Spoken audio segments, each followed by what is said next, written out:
కాకినాడ నగరంలో వివేకానంద వీధిలో శ్రీ వరహాలక్ష్మి నరసింహస్వామి చందనోత్సవం ఘనంగా నిర్వహించడం జరిగిందని 27వ division BJP party incharge Chelluri Satyanarayana పేర్కొన్నారు. కాకినాడ 27వ డివిజన్ వివేకానంద వీధిలో వేంచేసిన శ్రీ వరహాల లక్ష్మీ నరసింహస్వామి ఆలయంలో 60 సంవత్సరాలకు ఒకసారి చందనోత్సవం నిర్వహించడం జరుగుతుందని 27వ division BJP party incharge Chelluri Satyanarayana పేర్కొన్నారు. శ్రీ లక్ష్మీ నరసింహస్వామి బాలభక్త సంక్షేమ సేవా సంఘం ఆధ్వర్యంలో శ్రీ లక్ష్మీ నరసింహస్వామికి చందనోత్సవం నిర్వహించారు. స్వామివారికి ప్రత్యేక పూజలతో పాటు కోలాటం నిర్వహించారు. పూజా కార్యక్రమంలో పైడా కృష్ణమోహన్, కాకినాడ నియోజకవర్గ ఇన్ఛార్జ్ గట్టి సత్యనారాయణ, 27వ division BJP party incharge Satyanarayana తదితరులు స్వామివారిని దర్శించుకున్నారు. ఈ సందర్భంగా వారు మాట్లాడారు. మన సాటిలైట్లోంచి ఇక్కడికి ప్రతిష్ఠ చేయించామండి. మా గురువుగారు సాధుగారిని ఉండేవారు. ఆ రోజున ఈ స్థలాన్ని కూడా ఒక జ్యోతుల పర్వతంగా మాకు విరాళంగా ఇప్పించారు. అప్పటి నుంచి ఇప్పటి వరకు మా కమిటీ ద్వారా ఉత్సవాలు జరుపుతూ దగ్గర 60 సంవత్సరాల పైన ఉన్నటువంటి కమిటీ నెంబర్ కూడా చాలా పాత వాళ్ళందరూ కూడా కాలం చేశారు. అలాగే ఆయన కూడా కాలం చేసినప్పుడు ఆయన కూడా మేమే అందుకనే చేయించాం. అలాగే ఈ రోజు నేను 4 రకాలుగా ఈ చుట్టుపక్కల ఉన్న వాళ్ళందరూ కూడా ఈ గుడికి మంచి అభివృద్ధి చేయాలని చెప్పని ఈ రోజుని అందరూ కలిసి దీనికి మంచి ప్రోత్సాహం చేయించారు. కాబట్టి వీరు కూడా అందరికీ తెలియపరిచేలా మీ ప్రెస్ వారు కూడా మాకు సహకరించి ఈ గుడి యొక్క ప్రాముఖ్యతను దగ్గర మేము ఒక సాటిలైట్లోంచి మనం వినాయకుడి దగ్గర ఉన్న విగ్రహం తీసుకొచ్చి ఇక్కడ ప్రతిష్ఠించి చేయించాం. ఆ రోజు పాకది చేసి ఆ తర్వాత మా కమిటీ మెంబర్లు అందరూ 150 మంది దగ్గర నుండి ఒక గుడి కట్టించి వారికి కూడా ఆశ్రయంగా ఉండడానికి వెనక 2 గదులు వేయించి ఇచ్చాం. ఆ తర్వాత కూడా వాళ్ళు కాలం చేసిన తర్వాత అన్నీ తీసేసి గుడిని అభివృద్ధి చేయాలని చెప్పి తీసుకొచ్చాం. నా పేరు చెల్లూరి సత్యనారాయణ.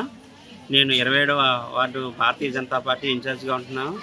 అలాగే మన శ్రీ వరహాలక్ష్మీ నరసింహస్వామి యొక్క ఆలయంలో ఒక మెంబర్గా కూడా ఉన్నాను. ఈ రోజున చాలా పర్వదినం, సుదినం. ఎందుకంటే మన కాకినాడ నగరంలో అతి పురాతనమైనటువంటి ఏకైక వరహాలక్ష్మీ నరసింహస్వామి ఆలయం ఏదైనా ఉన్నదంటే మన 27వ వార్డు వివేకానంద వీధి దూదిమిల్లు సూర్యనారాయణపురం ఏరియాలో ఉన్నటువంటి ఒక విశేషమైన ఆలయానికి ఈ రోజున సింహాచల క్షేత్రంలో జరిగేటువంటి చందనోత్సవంలాగే మన కాకినాడ నగరంలో ఉన్నటువంటి వెలిసినటువంటి స్వయంభూగా వెలిసినటువంటి శ్రీ వరహాలక్ష్మీ నరసింహస్వామి యొక్క చందనోత్సవ కార్యక్రమానికి అంగరంగ వైభవంగా ఉదయం 5:30 నిమిషాల నుండి 11:30 వరకు సింహాచలంలో జరిగే విధంగానే ఇక్కడ కార్యక్రమం తోచా తప్పకుండా కార్యక్రమం నిర్వహిస్తున్నాం.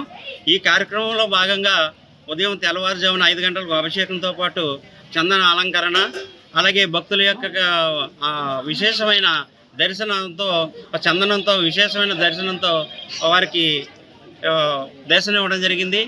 అతి పవర్ అయినటువంటి లక్ష్మీ నరసింహస్వామి యొక్క మహిమలను మనం అందరూ కూడా ప్రత్యేకించి చెప్పనవసరం లేదు. కానీ కాకినాడ నగరంలో వెలిసిన మనం అదృష్టంగా భావించాలి. ఈ కమిటీ అంతా కూడా ఒక ఏకతాటిపై వచ్చి మన సింహాసనంలో జరిగే విధంగానే ఇక్కడ కూడా చేయాలని తలంపుతో ఈ యొక్క సదుద్దేశంతో ఒక బృహత్తరమైన కార్యక్రమాన్ని నిర్వహించడం జరిగింది.